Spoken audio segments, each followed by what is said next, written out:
Hi, Mark Kohler here with another tax and legal tip, talking about board of directors or board of advisors.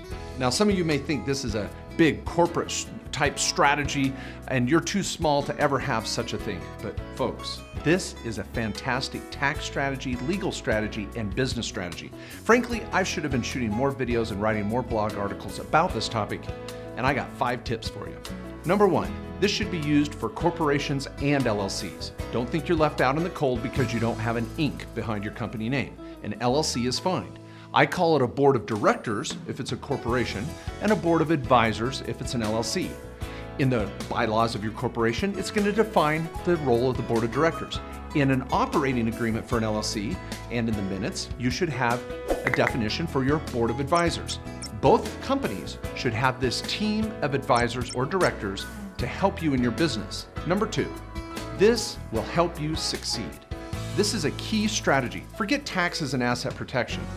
This will help you succeed because being an entrepreneur can be lonely. Yep, you know what I'm talking about.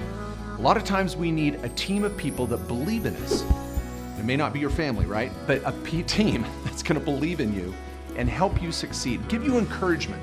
This board is a group of people, maybe 3 to 5, that you can meet with on a regular basis for dinner, a barbecue, some sort of meeting where you can talk about your goals and objectives, and they will give you constructive but supportive advice. Number 3, and of course, it's a great tax write-off. This is your corporate trip, your annual trip, a regular meeting once a month, once a quarter.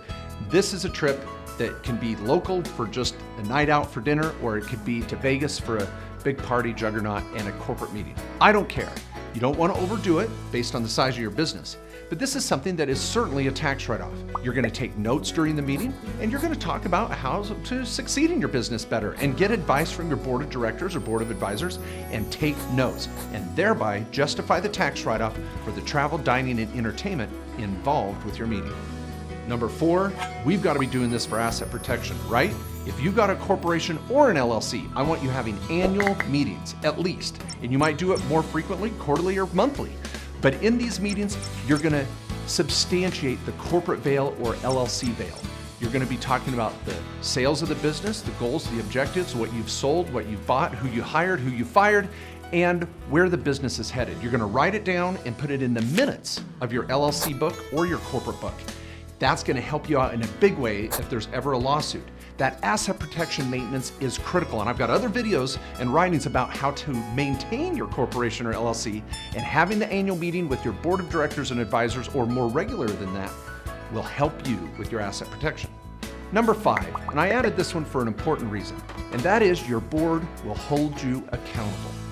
Again, kind of similar to the loneliness of an entrepreneur, it's also a very self-driven process where you have to hold yourself accountable to get up in the morning and get work done and get dressed and get going. But with a board of advisors and directors, I want you to share your goals. When you share them, they become real.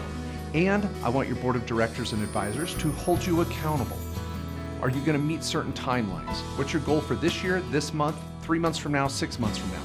That's what a board can do to help you succeed. Not only the encouragement and support, but that ability to ask you how you're proceeding and hold you accountable to the goals you're setting.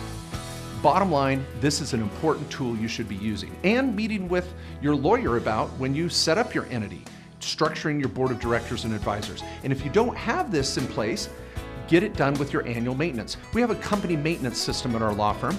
Very affordable, once a year, $150 an entity to get all these pieces and parts done.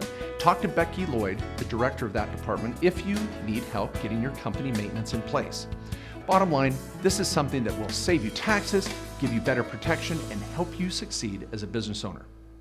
Thanks so much for watching, and if you found that helpful, please look in the description below. I've got links to my tax and legal library, my QuickBooks training videos, how to start a small business, 50, 60, 70 videos, some as long as 30 minutes explaining more information on tax and legal strategies that will change your life. Also, if you'd like to subscribe to my newsletter or check out my social media links, please click here.